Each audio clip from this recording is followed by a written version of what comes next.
And now I would like to introduce today's special guest. Is the world flat?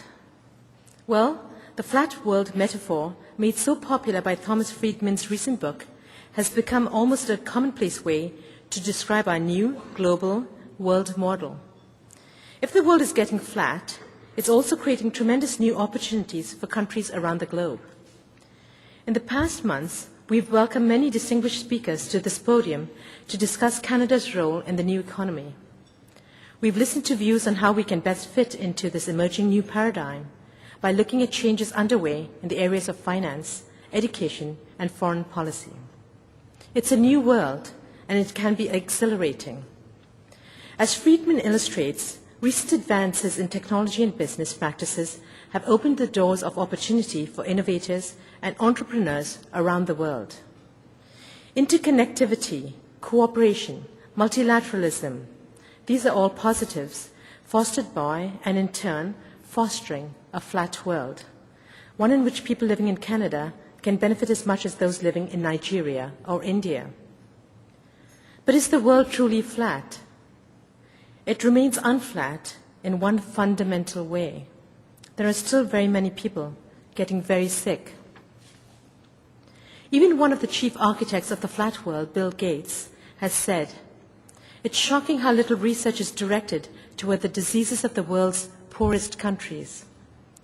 Declining fertility rates and increasing lifespan are causing an increase in the median age of the world's population. The world is facing an onslaught of diabetes and an epidemic of obesity. And then there is the pandemic of HIV/AIDS. These are among the greatest challenges of our time, and there isn't a country in the world that isn't wrestling with them to some extent or other. Here in Canada, we do have advantages at our disposal. We are a wealthy nation. We possess a strong knowledge base. Our guest speaker today will discuss how we can use these advantages in the new world. Dr. Alan Bernstein is the president of the Canadian Institutes of Health Research. The CIHR is the Government of Canada's lead health research funding agency. An internationally respected researcher, mentor, and scientific leader, he has made key contributions to our understanding of embryonic development, blood cells, and cancer. In his capacity as president of the CIHR, Dr. Bernstein has spoken to Parliament, advising the government that Canada can build a globally competitive economy, reduce the escalating costs of healthcare, and build a healthier, more productive society. I'm really looking forward to hearing what he has to say today, so please join me in welcoming Dr. Alan Bernstein to the podium as he helps us understand how Canada can become a superpower in our flattening world. Dr. Bernstein.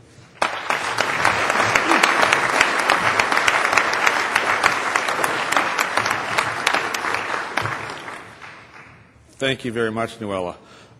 I'm really pleased to see so many people I actually know in the audience, but I must tell you I'm even more pleased to see these 5 tables of young people who are here today. Now, I'm told that there'll be a Q's and A's after my talk.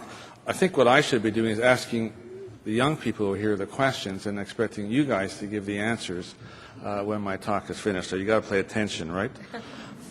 I very much appreciate the opportunity to speak to all of you today. The Canadian Club has a long and proud history as a welcoming forum where ideas on how Canada should move forward in a rapidly changing world can be presented and discussed. Je suis très heureux d'être parmi vous aujourd'hui. Le Canadian Club est depuis longtemps reconnu comme un forum qui favorise l'échange d'idées et la discussion sur la façon dont le Canada devrait aller de l'avant dans un monde qui change rapidement.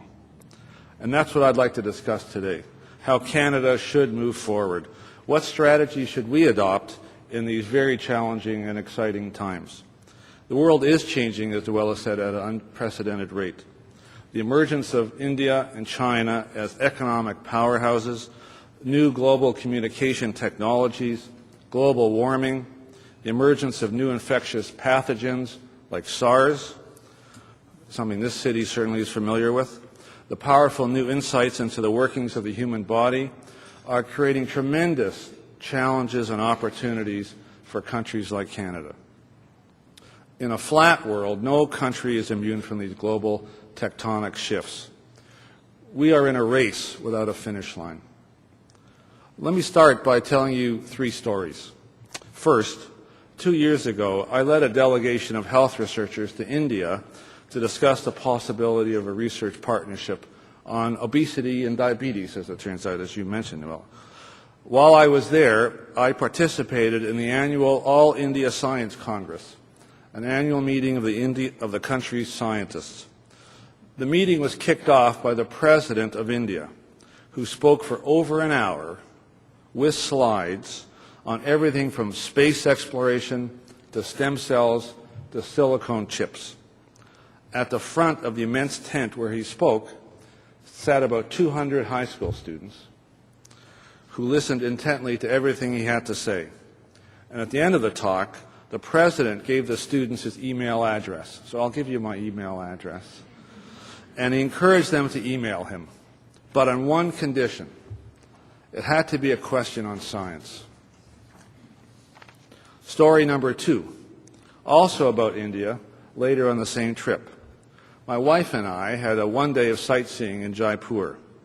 During lunch at a roadside restaurant, this enormous elephant came by with sugarcane on its back, and a young boy in sort of the driver's seat on the elephant. And we noticed he had something in his hand, and that something in his hand was a cell phone. Flash forward 1 year, and I'm leading now a group to China. And in Beijing, I meet Dr. Shen Zhu, who's the Vice President for Health Sciences at the Chinese Academy of Sciences. And literally, within 30 seconds, we were fast friends. Why is that? Well, we discovered that we each had a very long time common scientific interest in how our blood cells develop, both normally and in diseases like leukemia. I think the lessons from these 3 stories are clear. First, India and China both have their sights fixed on becoming major economic and scientific world players, and they are both convinced they will do that through science and technology and by leapfrogging over 20th century technology. You don't see telephone wires in India. And second, the universal language and culture of science can bridge in an instant the enormous divide that separates 2 men.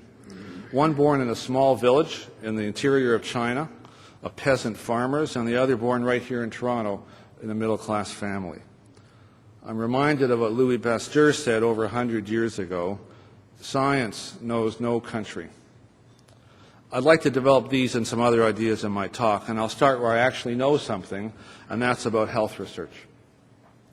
The 20th century has been characterized by remarkable improvements in human health virtually everywhere on this planet except sub-Saharan Africa.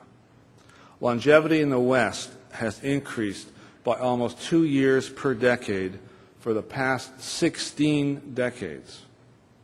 Initially, the result of a combination of good epidemiology, public health, and the discovery of antibiotics and vaccines. Those advances were followed by new insights into the lifestyle origins of heart disease and diabetes, bad diet and lack of exercise, and also the development now of powerful new drugs, starting with the discovery of insulin right here in Toronto in 1921. Cancer treatment is now moving out of the dark ages with the profound new insights into the molecular basis of cancer.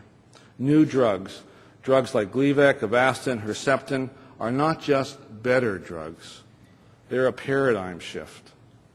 They are based on knowing the most intimate molecular details of what makes a particular cancer different from its normal counterparts. And the technology behind diagnosis is changing just as rapidly and just as profoundly. X-rays have been replaced or augmented by ultrasound, MRI, CT scans, PET scanning, and increasingly gene chips and microarrays are displacing the microscope.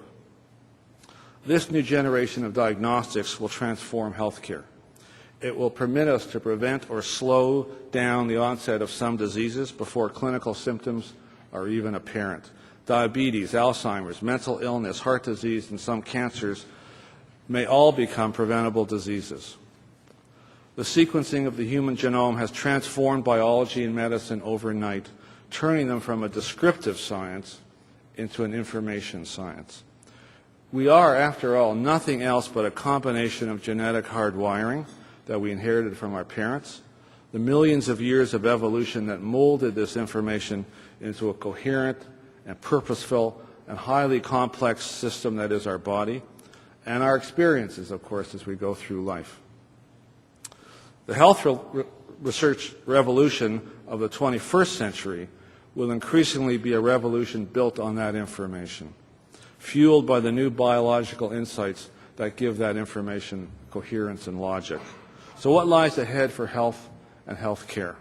In my view, there are a number of key drivers that will completely transform our approach to human health and health care delivery. And that transformation will be done by the 5 tables of young people who are with us here today. The first driver will be biology. Biology today has become the most exciting and fast-moving of all the sciences. It's a vortex, sucking in virtually every discipline from electrical engineering to the humanities to help it tease apart and put back together the complexities of our bodies and what it really means to be human. Insights from biology are leading to new therapies, new diagnostics, individualized medicine, including the identification of at-risk individuals. Second, information communication technologies, or ICTs, will drive changes in how we analyze individuals, populations, and our health system. As our population ages, and as we move increasingly from the acute diseases to the chronic diseases of aging, ICTs will serve to link together our homes, our bodies, our electronic health records, our clinics, and our hospitals. Smart homes will monitor our heart rates, whether we've had a fall, and our blood sugar. That information will be processed in real time by computers linked to a family clinic. Third, regenerative medicine, including nanotechnology, bioengineering, stem cells, will transform how we repair, replace defective or worn-out body parts. But I think most profoundly, it will be the synergy that will come from the combination of all those drivers and a heightened sensitivity of our own personalized responsibility that will transform human health and our health system. So let me now turn to what I see as some of the implications of this profound shift in healthcare to a knowledge-based activity. I think the first implication is clear. Healthcare is a huge industry. In our country, it is a $140 billion industry. In the U.S., that number is approaching $2 trillion. China currently spends $60 per person on healthcare. For Canada, the equivalent number is about $4,300. Over the next decade, as China's spending on healthcare goes from $60 to $600, which inevitably will, the healthcare industry in China alone will become an $800 billion U.S. industry. And despite all our complaining and concerns about our own health system, Canada has arguably one of the best and best well-run health systems in the world. That know-how, that knowledge is as exportable and as profitable as lumber or oil. We need to get it into our collective sensibilities that healthcare is Canada's largest knowledge industry, an industry that will experience phenomenal growth worldwide and phenomenal export opportunities over the next 25 years. Second, healthcare is one example, albeit an important one, of the growing centrality of knowledge and knowledge industry to Canada's future. So let me generalize a little bit about that, how I see science and technology, or S&T, going in the future. Back in 1984, our productivity was about 91% of the U.S. productivity. In 2004, it had dropped to 73.7% of the U.S. level. The OECD has written that the increase in U.S. productivity after 1995 was largely due to prior investments in S&T, in science and technology. In other words, productivity is no longer about lowering the unit costs of manufacturing picture tube televisions. Productivity today is about inventing plasma flat screen TVs. Productivity today is not about lowering the unit cost of production of bovine insulin for people with diabetes. Productivity today is about discovering recombinant DNA technology and learning how to produce human insulin in bacteria. And productivity today is not about improving the efficiency of our health system through training fewer doctors and nurses. Productivity today is about the invention and application of new ideas, new technologies, new science that will speed up and improve health delivery. And so if we are to improve our productivity, we must do what India and China are doing, invest in S&T. They are able to do it, you could argue, because they have enormous foreign capital coming in because of their cheap labor costs. But we shouldn't, I think, wring our hands in despair. We are also acquiring huge amounts of foreign capital through our export of natural resources, oil, base metals, lumber, etc., that we are so fortunate to be blessed with. This gift, I think, creates an obligation to our children and our grandchildren to spend the money today that we are receiving today from selling off our natural resources to build a stronger Canada for tomorrow. So what are the implications for Canada if we have no choice but to transform our economy into a knowledge economy? Well, this is interesting. The process of discovery, I think, is itself transforming the nature of competition. In a knowledge economy, in a resource-based economy, scarcity dries up price. The less oil there is, the more expensive it is. In a knowledge economy, it's just the opposite. Software is only useful if it's shared. The first fax machine or the first phone was useless.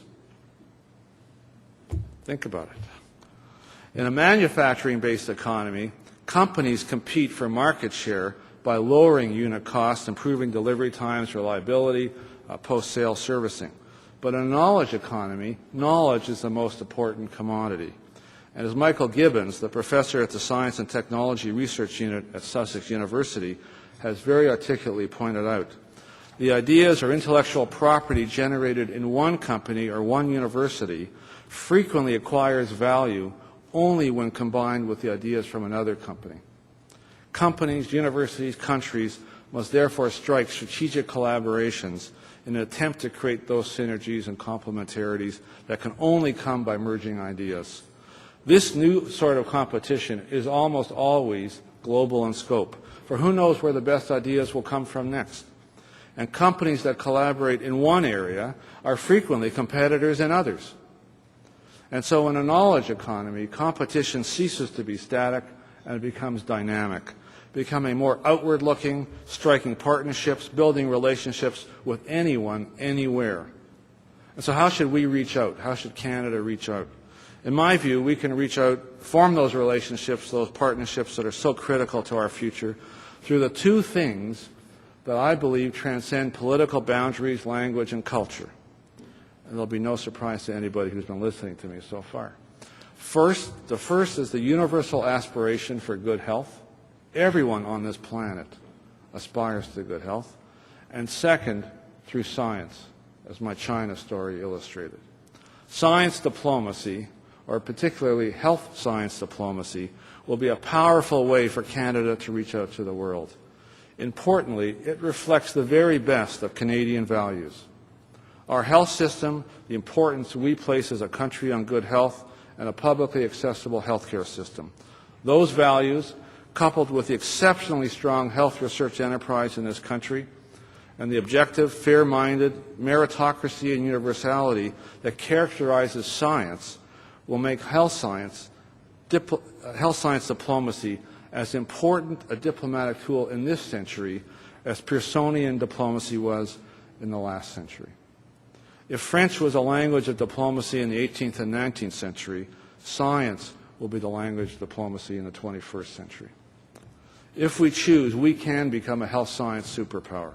We have the scientific credibility, the public health system. We started with others, Doctors Without Borders. We're the countries of Norman Bethune, Lucille Teasdale-Cordy, Tommy Douglas, and Frederick Banning. The third implication for Canada is that in a knowledge economy, geography no longer matters. IBM's supercomputer Blue Gene was put together by teams working in 6 different countries around the world. And so for a city like Toronto to become a knowledge-based hub, proximity to market is no longer the issue. But proximity to the world's best universities and to the best research talent is. Good health care, good restaurants, livable cities, a good public education system, connectivity, all count for more than geography or low labor costs. Accountants in India balance the books of Wall Street stockbrokers while they sleep. We've all heard that story.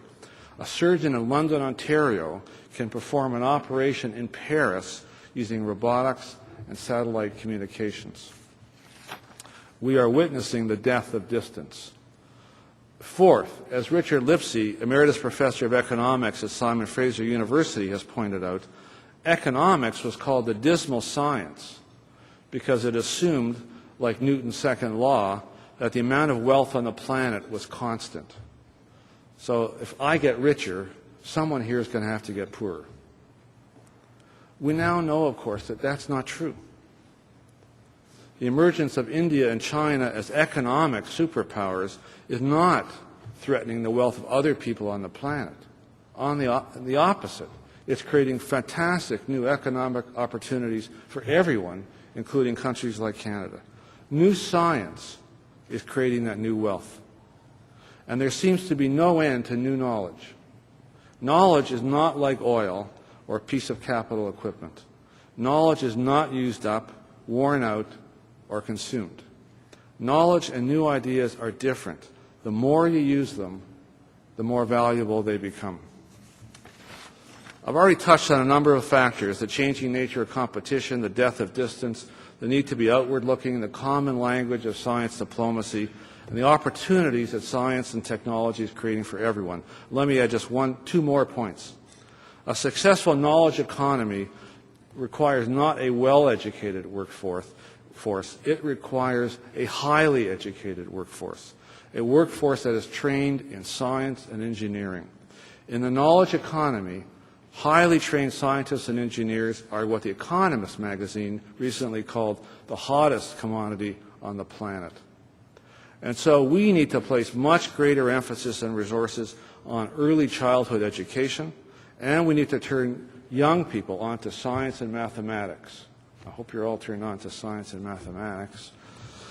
We need to rethink urgently how we teach science to our children so that they can get excited, not turned off, about science.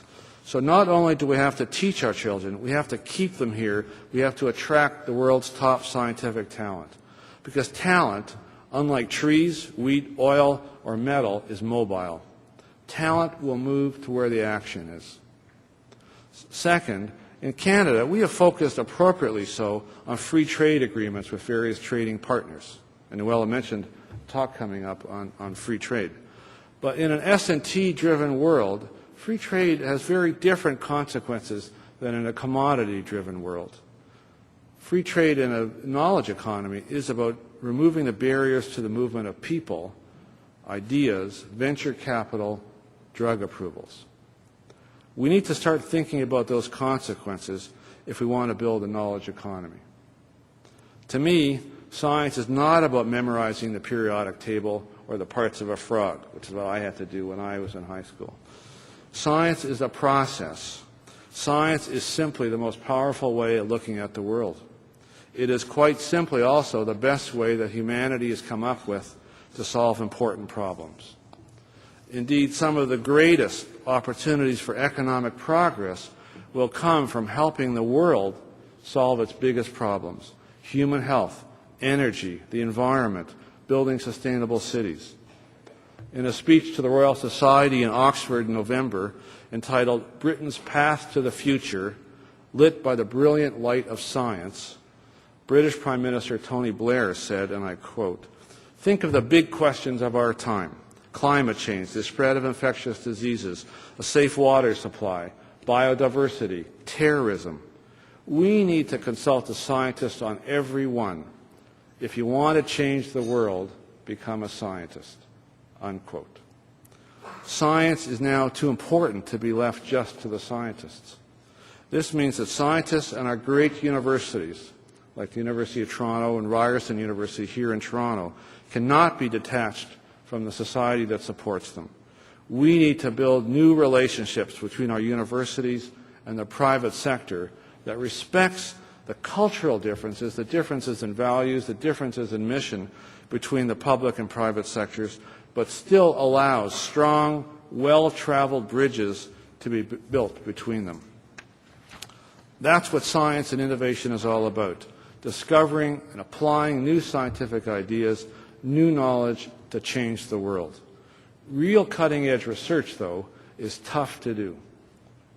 But transforming science into new products and new policies is even tougher. It's a complex, non-linear process that involves iterative interactions and dialogue between the producers and the users of new knowledge. In Canada, all too often, debates on the future of our country have focused on things like federal-provincial relationships, regional differences, our relationship to the United States, French-English, our history.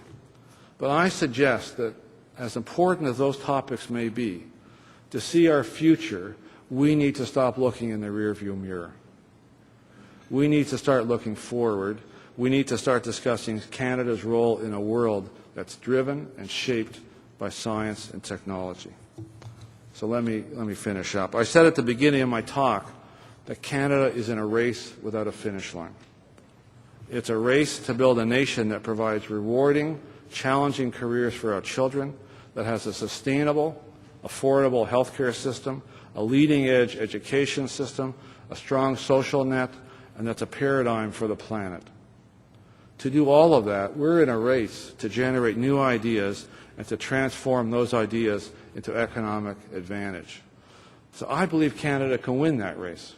I'm a very proud Canadian. But how on earth do you win a race without a finish line? Well, here's my answer. First, you have to enter the race. And second, you have to enter it to win. Thank you for your attention.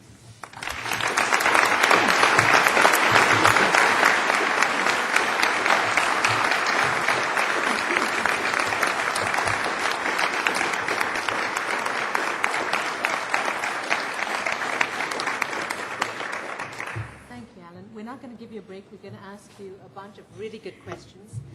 I think most of them are from the students. Good. Do you believe that the United States has an advantage over Canada in the search for new discoveries in medical research? Can we overcome them, and how? The United States is a economic and science powerhouse. It's one of the great or only remaining superpowers in the world, and that includes science. The Nobel Prizes a few years ago in every field were won by just American scientists. It's quite remarkable, actually. Having said that, there are some great Canadian scientists from coast to coast in this country, particularly in health research. I alluded to Banting and Best in 1921, but I could go on and list literally dozens of people, Canadian scientists who have made huge contributions to our knowledge of our human body. Stem cells, for example, to name one that's been in the news a lot lately, was discovered right here in Toronto at the Princess Margaret Hospital in the 1960s. That's just one example. So I believe we're a much smaller country, but I believe Canada can punch way above our weight, that we are punching way above our weight in the world of the health sciences. And I think it's a credit to the Canadian health research community that they're able to do that, because science, at the end of the day, is all about critical mass. It's all about funding. And so I think there are some great scientists in this country, and they're doing just a fabulous job. Thank you.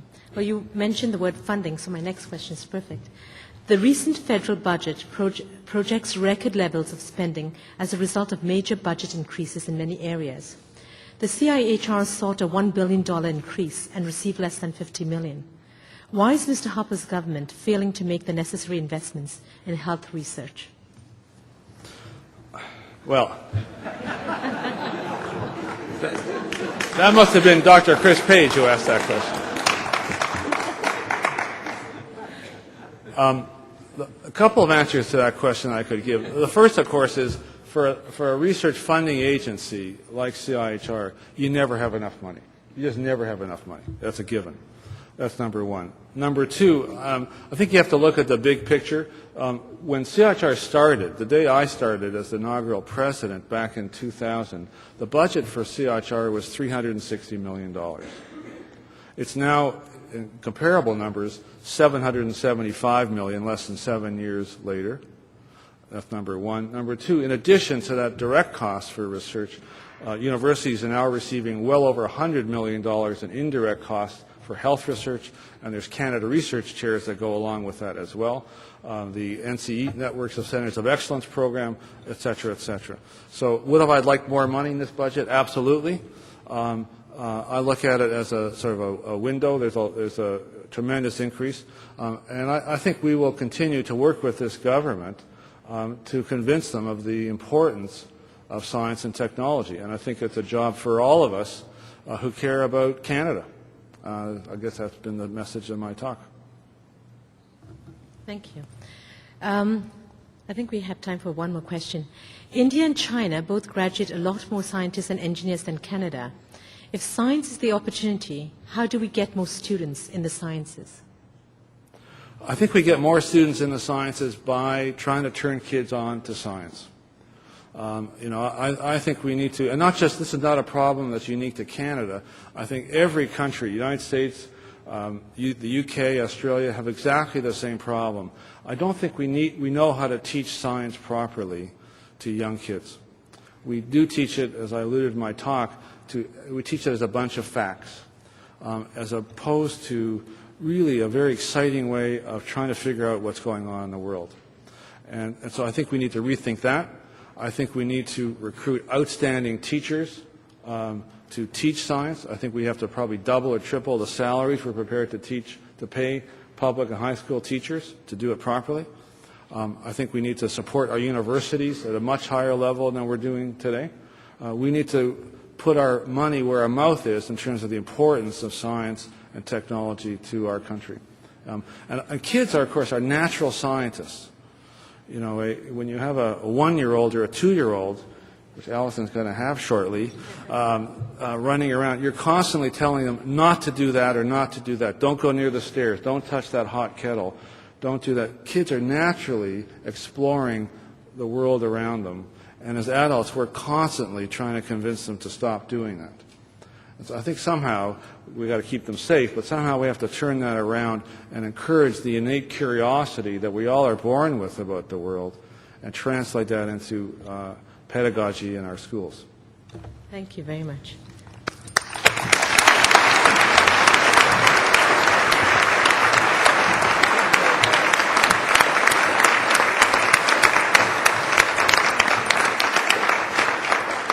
Thank you, Alan. There were some great more questions. I'm sorry I couldn't get to all of them.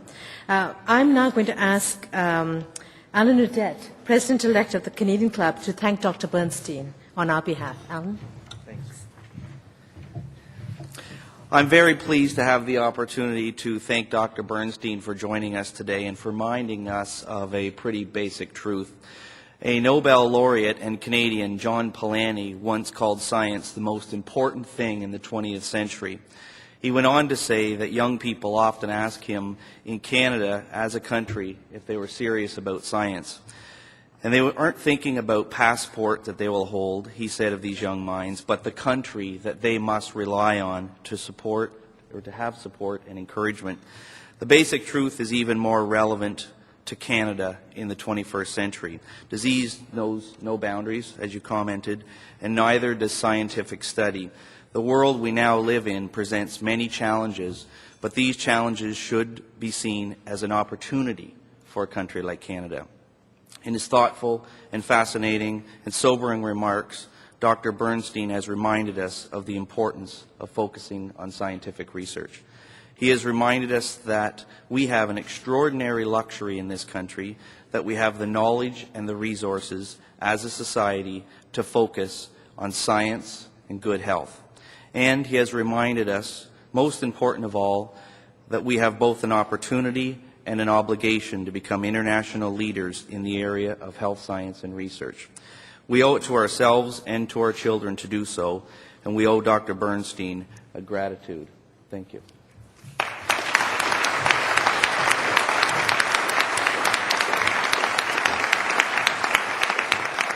Thank you, Alan.